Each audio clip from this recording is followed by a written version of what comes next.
Oke, assalamualaikum warahmatullahi wabarakatuh. Balik lagi ya sama gua. Langsung aja di video kali ini gua mau bahas tentang handle real time notification Mitrans. Jadi di video sebelumnya gua udah janji untuk bahas ini mungkin kurang lebih 2 atau 3 minggu yang lalu ya. Jadi seperti yang kalian tahu, kalau kalian melakukan pembayaran di sebuah marketplace itu kan selalu ada push notification. Nah, sebenarnya kita bukan bahas untuk push notification-nya, tapi notification yang dikirim oleh Mitras untuk web API atau web service kita. Nah, dari situ baru kalian bisa membuat sebuah push notification ke aplikasi kalian, aplikasi atau web kalian. Oke, langsung aja. Kalau misalnya kalian penasaran, kita langsung masuk ke alurnya dulu. Jadi biar kalian juga nggak bingung.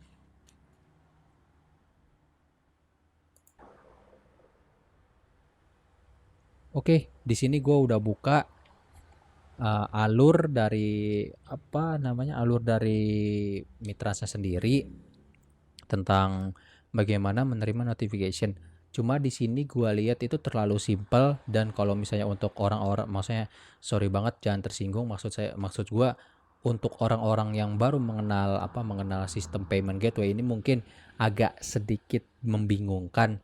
Nah, jadi gue udah buat versi yang lebih yang lebih manusia. Jadi oke, di sini gue udah tampilin alur notifikasi yang mungkin lumayan mudah dimengerti. Cuma sorry banget kalau tulisannya kayak tulisan ayam banget ya. Jadi ada dua tipe notifikasi, yaitu yang pertama push notification dan yang kedua yaitu email notification. Namun yang kita bahas di sini yaitu push notification, yang dimana notifikasi ini dikirim ke web API atau web service kita. Oke, jadi yang pertama kita bisa angkat ini MT Mitrans dan user ini yaitu web API atau web service kita.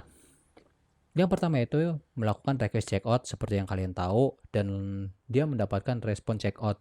Respon ini sebenarnya bukan termasuk notifikasi karena ya hanya sebuah feedback dari request, maksudnya dari request yang terjadi. Kalau misalnya responnya sukses, berarti nantinya ada notifikasi yang masuk. Kalau misalnya responnya gagal, berarti nggak akan ada notifikasi masuk karena belum ada checkout yang benar-benar valid di situ. Oke, nah notifikasi yang secara lazim biasanya dia notifikasi pending untuk awal atau pertama kali. Notifikasi yang dikirim dari Mitrans ke web API kita itu status kodenya 201 atau pending. Namun untuk kasus credit card yang tanpa 3D Secure atau PON verification itu bisa juga terjadi status code 200 alias sukses. Namun kalau untuk seperti bank transfer, kredit kredit yang menggunakan PON verification, GoPay dan lain sebagainya, itu tetap akan terjadi status code 201 alias pending. Nah, di sini ada timer. Jadi ketika Mitrans menerima checkout, itu dia langsung membuat timer pada order ID yang di checkout sebelumnya. Jadi misalnya untuk mengecek kadaluarsa. Jadi misalnya checkout barang A itu pembayaran kadaluarsanya hingga berapa jam atau berapa hari dan lain sebagainya. Nah, user membayar. Nah, kalau misalnya data atau uang yang dikirim ke Mitrans itu valid dan belum expired, order ID-nya belum expired, berarti dia akan mengirim status code 200 alias sukses. Tapi kalau misalnya ada salah satu ini terjadi, misalnya expired maksudnya expired nggak? Kalau misalnya expired, otomatis pembayaran ditolak dan dia langsung mengirimkan notifikasi 202 alias gagal, denied. Valid nggak pembayarannya? Misal duit yang dikirim harusnya 200.000 tapi dia lebihin dikit atau bahkan dikurangin dikit, valid nggak? Kalau misalnya nggak valid, berarti termasuk ke kode 202 di sini. Begitu. Nah, ketika Mitrans sudah ngirim notifikasi ke web API kita, barulah dari web API kita mengirim push notification ke aplikasi kita. Menggunakan apa ya? Bisa menggunakan Firebase Cloud Message, Cloud Message atau lain sebagainya. Namun kita di sini membahas tentang notification yang dikirim ke web API kita. Oke ya, sampai sini semoga bisa dipahami. Kita lanjut ke codingannya. Di sini gua udah tampilin codingannya. Jadi sebenarnya nggak terlalu ribet. Untuk kalian yang langsung menemukan video ini mungkin bisa ditemuin dicari dulu untuk episode satunya, karena kita menggunakan project yang sebelum-sebelumnya. Jadi project video, misalnya video episode 1 terus digunain untuk di episode 2 dan begitu seterusnya. Kayak terusan aja ya. Oke, lanjut ya. Jadi di sini sudah ada seperti kayak bank transfer, terus charge credit card. Nah, kita perlu satu kelas yaitu notification controller. Jadi kita copy aja, atau ya kita copy aja dulu.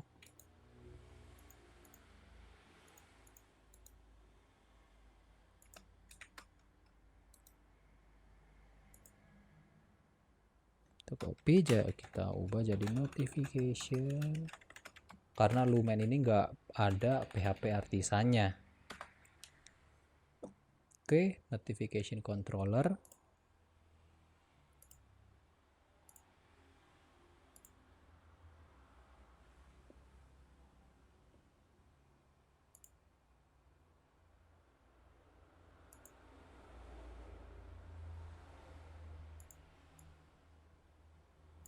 Kita buat dulu. Kita bikin satu function namanya post.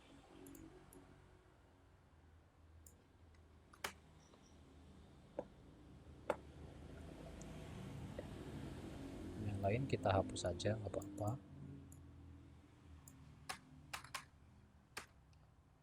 Oke.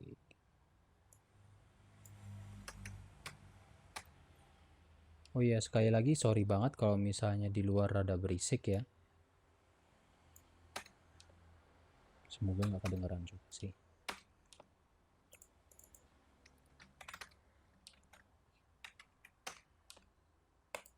Oh iya, gue lupa jelasin. Jadi sini kita menggunakan database ya, database yang simpel-simpel aja. Untuk apa? Untuk melihat benar nggak sih perubahannya. Maksudnya kita nanganinya tuh sampai nyimpen ke database nggak, kayak gitu. Oke, kita bikin dulu codingannya di sini. Kita udah sediain trackage-nya. Lalu notifikasi yang dikirim oleh Mitrans itu berbentuk JSON. Jadi kita nanganinnya itu menggunakan JSON decode. Jadi kita bikin aja dulu notification body sama dengan JSON decode request get content. Oke.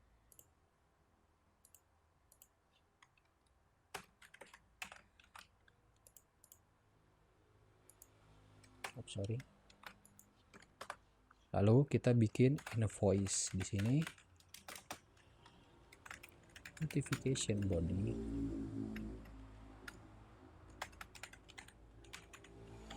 Order ID.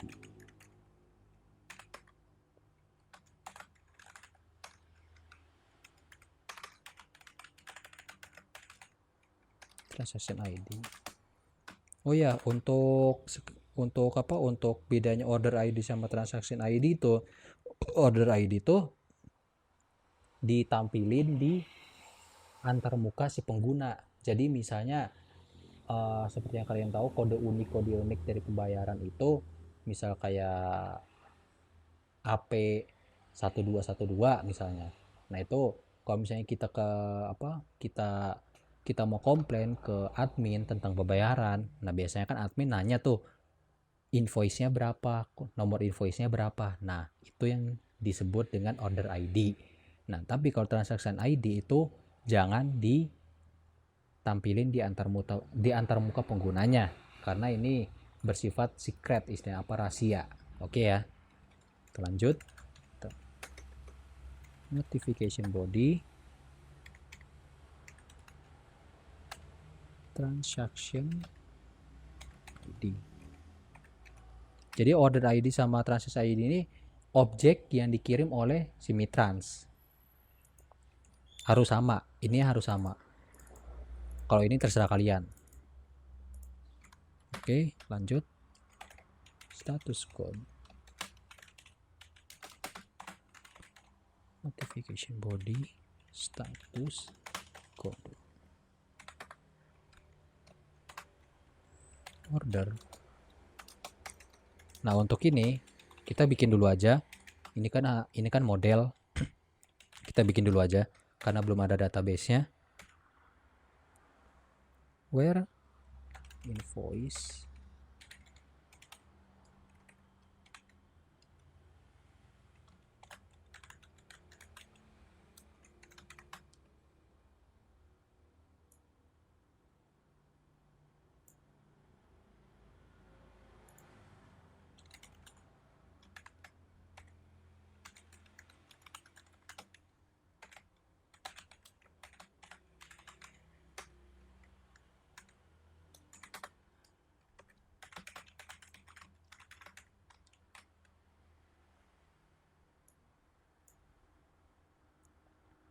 Oke, sampai sini kalian paham. Jadi kalau misalnya transaksi, jadi invoice yang masuk itu harus disesuaikan dengan transaction ID-nya. Jadi kalau misalnya kalau misalnya kalian hanya mengecek invoice-nya saja, itu nggak aman. Bisa terbilang nggak aman karena apa? Kalau misalnya ada orang yang paham tentang Mitras dan dia ngirim ngirim apa ya?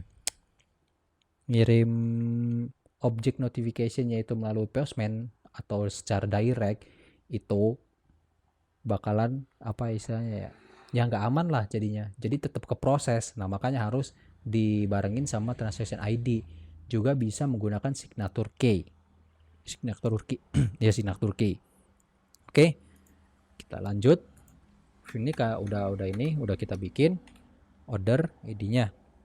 Lalu kita cek if order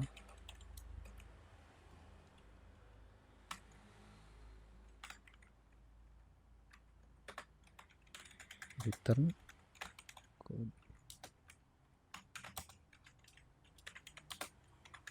message.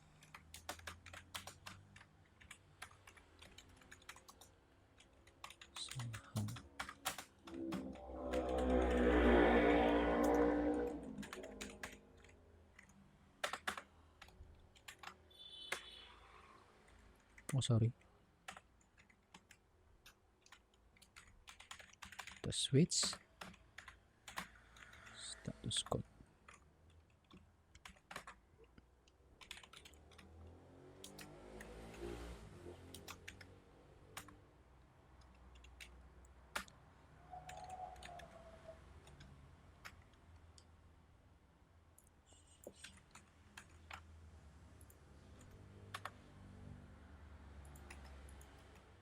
Oke, kita bikin order status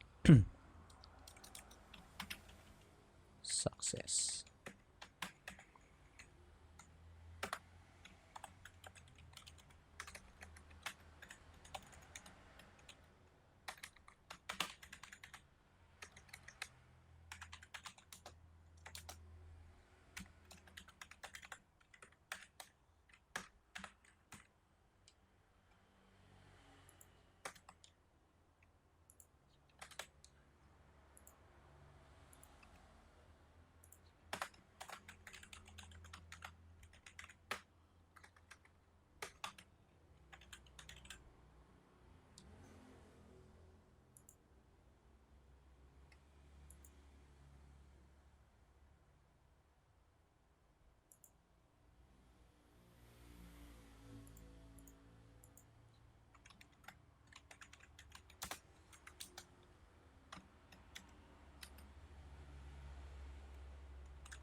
Oke ya, sampai sini kita udah bikin untuk apa? Untuk penyimpanan database-nya.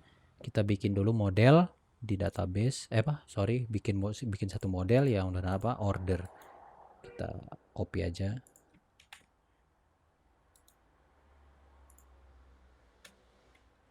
Order.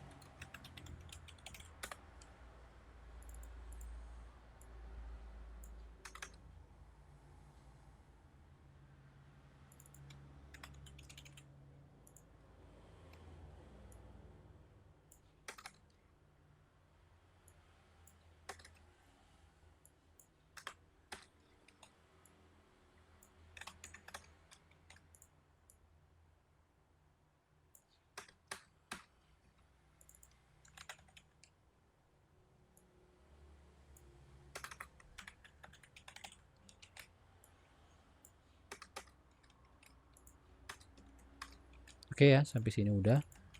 Kita pastiin dulu benar ininya. Oh sorry, untuk class name-nya juga jangan lupa diubah. Notification control.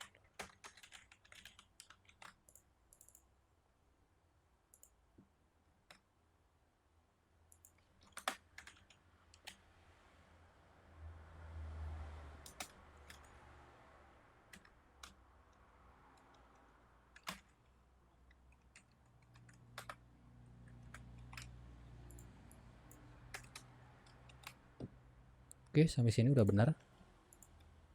Order, itu tabel. Oke, sip. Kita udah bikin modelnya juga. Oke, kita lanjut ke database-nya udah kita bikin di sini. Kalian cukup ikutin yang tabel ordernya aja, karena yang produk ini nggak perlu sebenarnya, nggak jadi. Kalian bikin tabel order di sini, kalian sesuaikan di sini nggak apa-apa, atau terserah kalian. Kalau misalnya kalian sudah paham, itu nggak jadi masalah. Lalu kita bikin sedikit modifikasi di bagian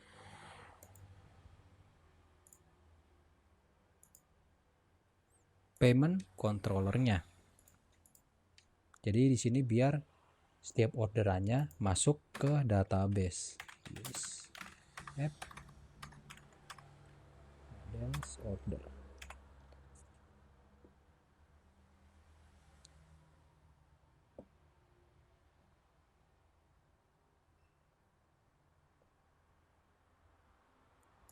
Oke, kita bikin di sini public function by product.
Untuk objeknya seperti yang kalian tahu, ini harus sesuai dengan aturan Mintrans.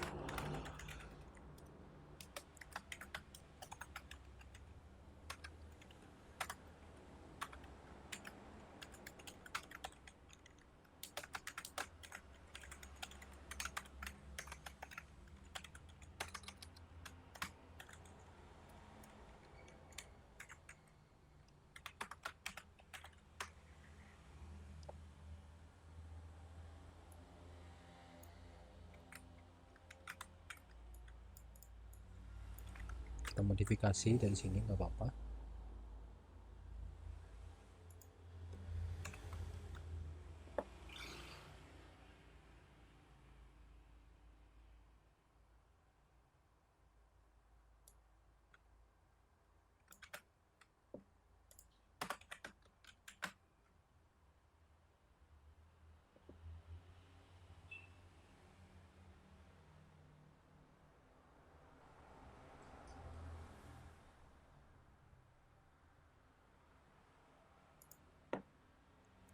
Oke, kita switch di sini untuk ngedetek untuk kondisi kalau misalnya payment methodnya bank transfer atau kredit card kita objek yang dikirim pun itu beda. Payment method case bank transfer.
Oke, udah sampai sini baru kita bikin static function. Kita jadi static function di sini. Kita ubah aja ininya, apa? Di sini juga static. Karena kita memanggilnya dengan cara self, bukan this. Jadi static function gak apa-apa.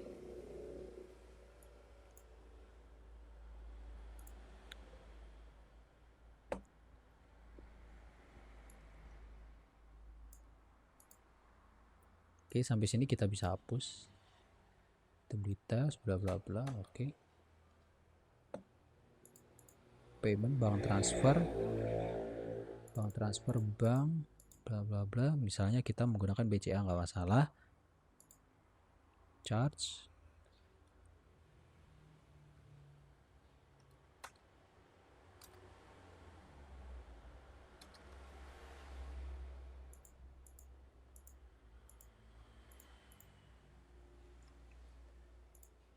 Oke, kita simpan order sama dengan new order.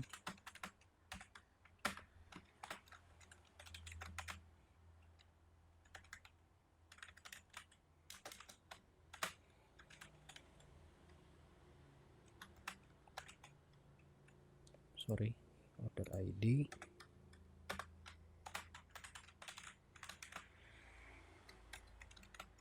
transaction ID,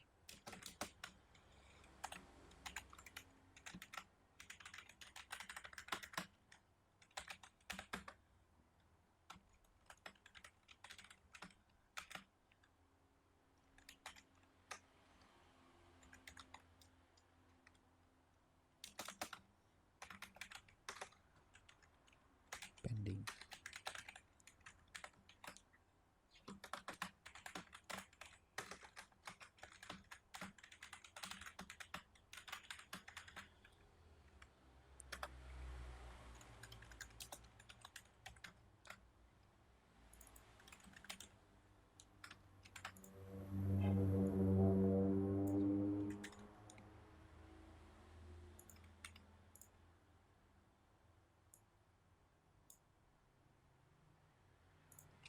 Oke, sampai sini kita ubah dulu.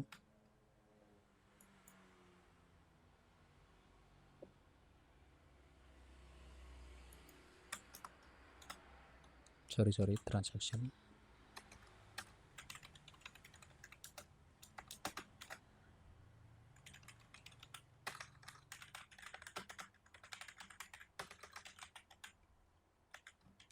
Oke, kita ubah berapa parameternya.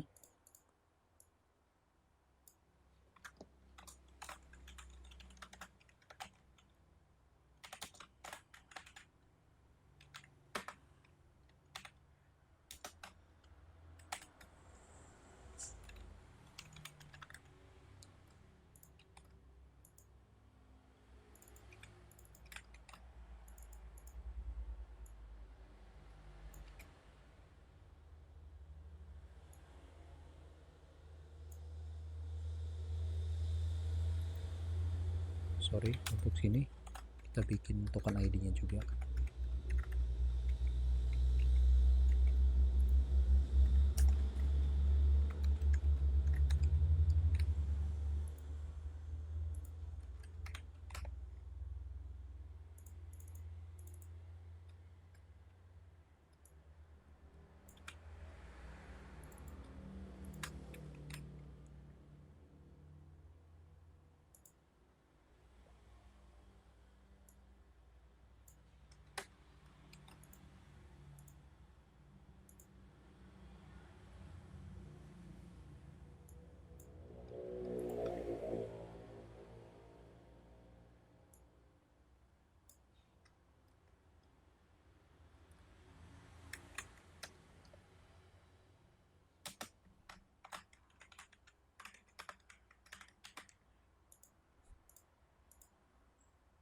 Sama seperti ini, kita copy aja nggak apa-apa.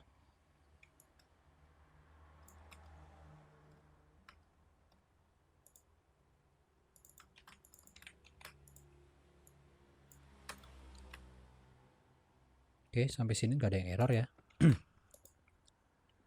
Charge bank transfer bla bla bla bla bla bla. Oke, kita bikin route yang baru. Maksudnya inisialisasiin si function by product ini. Kita bisa komen post by product submit.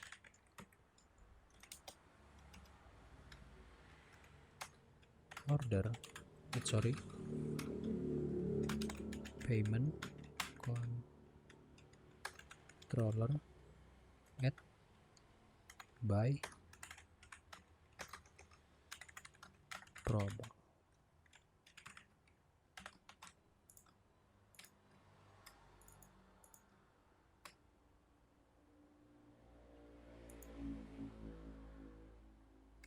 Oke, sorry, yang satu ini. Oke ya, udah bener. By product bla bla bla, dan satu lagi untuk notificationnya sendiri. Notification controller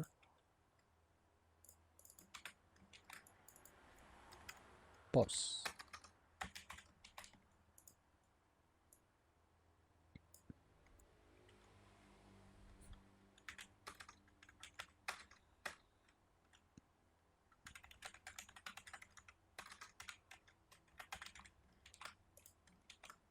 Oke.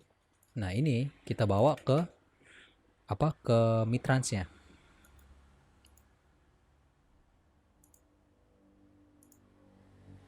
Kita buka dulu Mitrans di sini.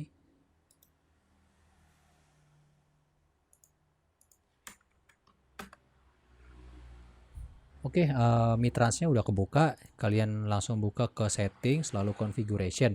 Nah, di sini kita kan masih menggunakan localhost, alias kalau misalnya dikirim dari server yang udah online terus ngirim ke localhost itu kan nggak bisa karena harus melalui server.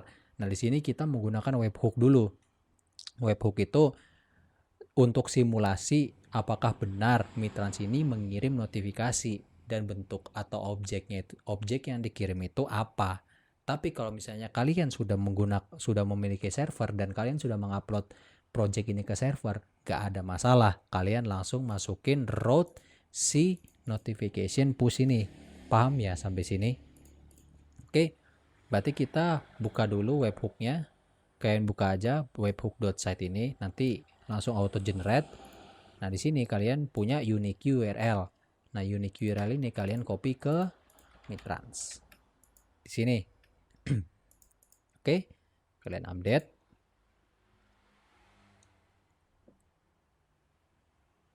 Ya, ini udah berhasil settingannya.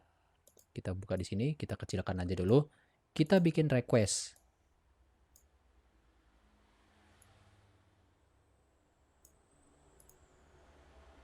Sorry, ini tadi ada error. Kita bikin request di Postman, by produk atau terserah kalian. Sini route-nya tadi apa namanya ya, lupa gua.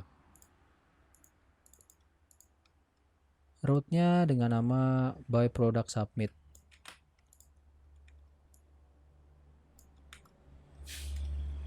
Kita save. Kita buka ininya. Pastikan sampai P-nya udah nyala ya.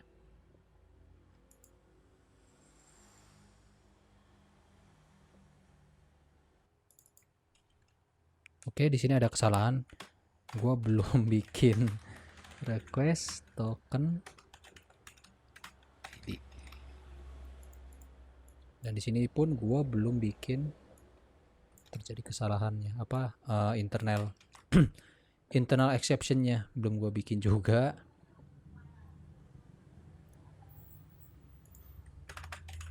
Kita result. Oke. Kita cek lagi. Oke, di sini terjadi kesalahan. Kita cek dulu kesalahannya apa.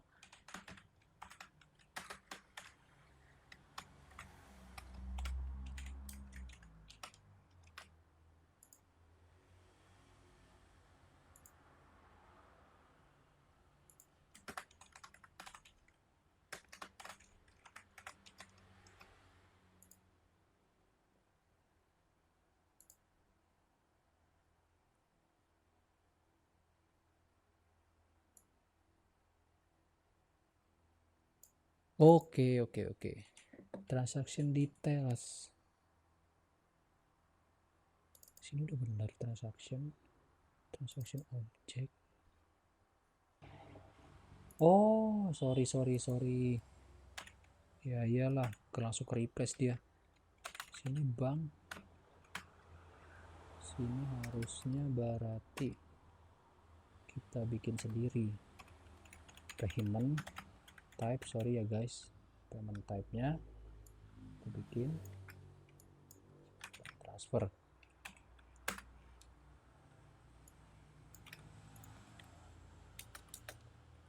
Oke, ini bank transfer. Sini kita delete aja. Payment type bank transfer. Oke, satu-satu. Ya, udah. Kita cek dulu bener nggak. Oke, ini udah bener ya ininya. Apa susunan objeknya. Oke, kita tes charts. Kita buka ini. Kita tes.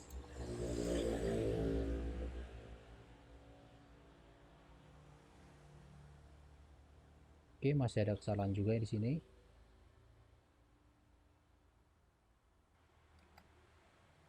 Oh, sepertinya oh iya.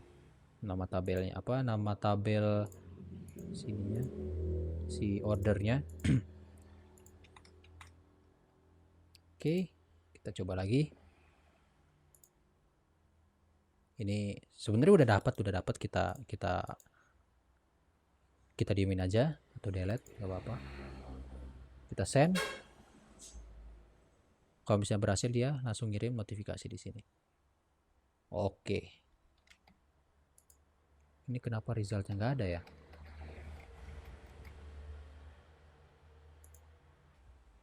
Kok nggak ada ya? Oh ya Allah, sorry ya guys. Di sini salah salah ngasih kondisi. Maaf. Sini juga transaksi objeknya salah. Oke, kita cek lagi. Harusnya ini udah benar. Sebenarnya ini requestnya udah selesai, tapi karena kita salah masukin kondisi, jadi kita coba lagi. Nah, ini dia. Ini karena masih daidam, karena kita pakai daidam aja. Jadi formatnya kayak gini. Tapi yang pasti ini udah berhasil. Ini notifikasi dari Mitrans. Seperti ini objeknya. Oke ya. Kita rubah dulu sini di dump charge-nya.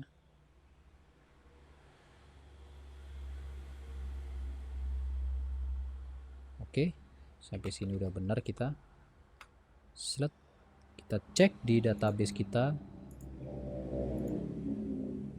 order yang terbaru. Nah, ini dia. Order terbaru tanggal 8. Oke, berarti sekarang. Oke, nah di sini kita coba push notifikasi push objek yang dikirim ke webhook ini. Langsung kita copy aja atau kita copy pakai ini kalau salah. Lalu kalian buka Mitrans notification handle. Kalian bikin route-nya dulu kalian bikin request-nya dulu. Body JSON di sini. Di JSON ini. Di sini. Karena ini pending, sama aja jadinya. Jadi kayak istilahnya kayak nggak ada perubahan. Kayak apa ya istilahnya ya? Nggak ada bedanya dengan respon. Jadi ya kita send aja, nggak masalah. Oh sorry. Not found HTTP. Bentar, ini web route-nya salah berarti. Oh sorry, notification push.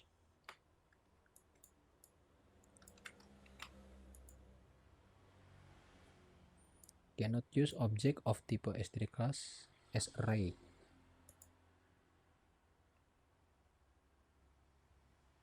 Oh sorry, sini kita true. Pasang lagi. Oke, di sini.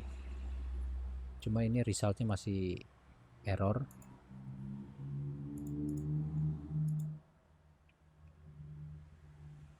Karena kita belum masukin ininya juga, belum masukin apa namanya. Jadi kita ini dulu. Karena ini kan belum di save juga. Order status berarti order save. Return response. Oke. Nah, di sini kita harus kalau sebisa mungkin kita ngirim respon header. Respon header itu yang diolah secara mentah secara default oleh sistem yang enggak kenal dengan API kita, maksudnya yang enggak kenal dengan objek API kita responnya seperti apa, dia tuh langsung baca respon headernya. Nah, respon headernya itu kita bikin sendiri nggak masalah. Jadi kalau misalnya 200 berarti Mitrans ngedetek kode itu 200, alhasil di laporan Mitrans itu berhasil. Berarti si Mitrans itu berhasil mengirim notification ke web API kita. Kayak gitu ya. Kalau misalnya respon headernya 404 atau status code-nya 404, berarti Mitrans menanggapi kalau dia itu gagal mengirim notification, alias ketika mereka ngirim terjadi kesalahan gitu. Kurang lebih seperti itu. Jadi kita bikin respon headernya aja. Content type text or plain. Oke. Sampai sini kita bisa copy aja. Sini 404 error. Ya, sampai sini kita udah bener. Kita tes lagi.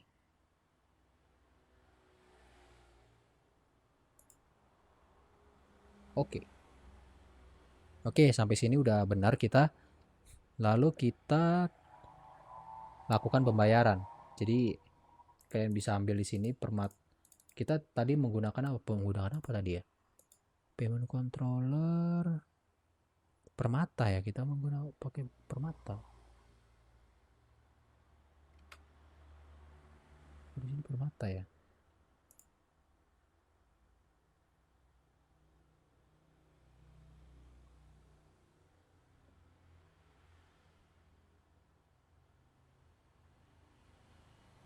Oh, sorry guys, ini salah lagi nih. Aduh, banyak banget salahnya emang ya. Bank transfer.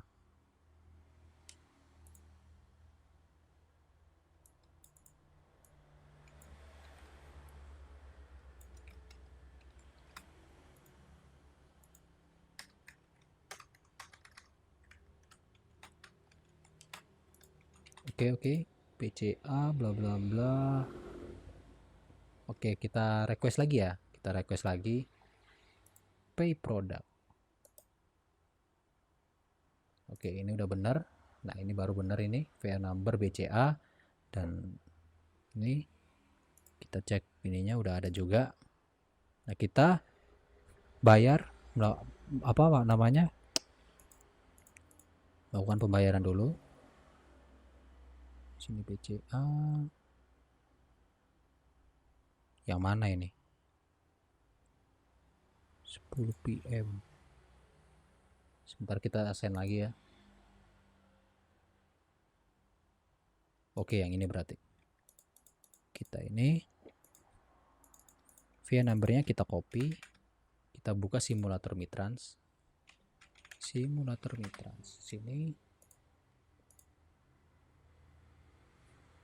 BCA virtual account. Kita tes ya di sini ya. Inquire Azarogi 10.000. Kita pay. Oke, di sini dia ngirim notifikasi lagi kalau misalnya pembayarannya sukses. Nah, ini dia. Nah, kita copy di sini. Kita pastiin dulu ininya masih pending. Ini status kode apa? Statusnya masih pending di sini. Kita copy ke notification handle. Oke, di sini ya. Jadi kita pastiin dulu ini udah benar. Jadi sebenarnya kalau sekali lagi gue ingetin, kalau misalnya kalian sudah menggunakan web server apa, sudah upload di server alias API-nya sudah online, berarti kalian udah bisa langsung masukin URL push notification-nya ke Mitransnya. Tapi kalau misalnya kalian belum menggunakan server, berarti maksudnya simulasinya harus menggunakan webhook. Kayak gitu ya. Oke, lanjut. Kita send aja. Settlement atau sukses itu sama aja. Cuma kalau misalnya dia masih sukses, itu biasanya belum bisa menjadi apa ya, duitnya itu belum bisa terbilang payable atau belum bisa kita cairkan. Tapi kalau misalnya settlement itu udah bisa dicairkan, tapi tetap harus menunggu 2-3 hari. Oke, kita send di sini. Oke, sukses di sini. Nah, ketika kalian mengirim ini, maksudnya ketika ada apa namanya, ada apa ya, notification dari Mitras. Nah, kalian langsung kirim lagi melalui apa misalnya Firebase Cloud Message untuk push notification ke aplikasi kalian. Kayak gitu ya. Oke, gitu aja dulu kurang lebihnya. Kalau misalnya yang penting kalian paham tentang alurnya, maksudnya bagaimana alur dari notification ini, flow-nya bagaimana. Ya kalian bisa baca-baca aja sih di ininya, di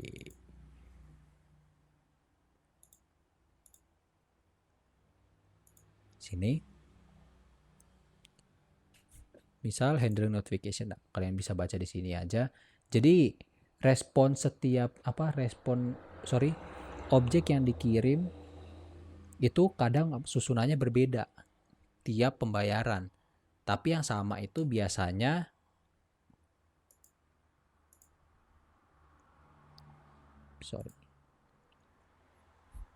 tadi kan kita kita buka yang ini. Oh ya ini. Jadi kalau misalnya Permata yang seperti kalian lihat tadi, itu ngirimnya seperti ini. Permata VA number. Nah, jadi langsung objeknya, objek lalu value-nya. Tapi kalau misalnya BCA dia beda lagi, VA numbers, ada objek lah, ada apa? Ada array JSON lagi, array objek lagi di sini, terus di sini baru. Nah, kayak gini. Nah, kalian itu harus baca lagi baca lagi di sini. Jadi misal kalian di bank transfer, kalian baca untuk Permata virtual account, responnya seperti apa, pending notification. Nah, kalian baca ininya untuk Permata. Untuk BCA kalian baca juga yang notificationnya, pending notification, settlement, expire, kayak gitu ya. Untuk Mandiri Bill juga dia beda lagi. Tapi kalau untuk yang samanya sebenarnya dari status code sampai bisa dibilang fraud status ya, sampai fraud statusnya itu bisa dibilang sama. Tapi untuk yang di sini ini udah beda. Fraud status ke bawah itu sudah beda ininya susunan objeknya. Kalau signature key bisa dibilang sama juga. Nah, ini BCA. Nah, ini transaction time sama kan fraud status. Cuma ini posisinya di atas saja, jadi beda lagi. Dan ya begitu seterusnya. Misal BNI juga pending notification, kalau ini sama. BRI, oh ini juga sama, ya sama. Namun untuk e-wallet misalnya kita GoPay charge, respon, notifikasi pending, nah ini dia, beda lagi dia. Oke ya, kurang lebih seperti itu. By the way, gue mau kasih bocoran sih, kalau untuk video selanjutnya gue mau bikin simple aja sih, maksudnya nggak terlalu ribet, tentang kita build dari awal bikin website marketplace. Jadi project-project dari episode 1 sampai episode 3 ini kita jadiin satu, kita bundle menjadi sebuah project marketplace yang dimana dia bisa nerima pembayaran dan push notification menggunakan service worker. Penasaran kan? Pokoknya kalian ikutin aja channel ini. Jadi sebenarnya keinginan gua sih dari video-video gue ini kalian tuh bisa mengeksekusi di tiap tahapnya. Jadi mengeksekusi ke dalam sebuah aplikasi, jadi kayak dikombinasiin gitu loh. Nah, keinginan gua dan harapan gua sih seperti itu. Dan kalau misalnya kalian bisa seperti itu, berarti tutorial gua nih ternyata emang berguna gitu. Oke ya, mungkin gitu dulu aja. Kalau misalnya kalian suka dengan video ini, kalian like dan jangan lupa untuk share. Kalau misalnya kalian ada pertanyaan, kalian komen aja. Dan yang pasti kalian please banget jangan lupa subscribe untuk biar nggak ketinggalan tentang video ya berikutnya. Yang gue bilang tadi, kita bikin project marketplace kecil-kecilan yang pasti dia bisa nerima pembayaran dan kita upload ke Heroku, jadi online. Oke ya, gitu dulu aja. Semoga bermanfaat. Tetap semangat untuk terus belajar tentang payment gateway. Oke, thank you. Salam coding.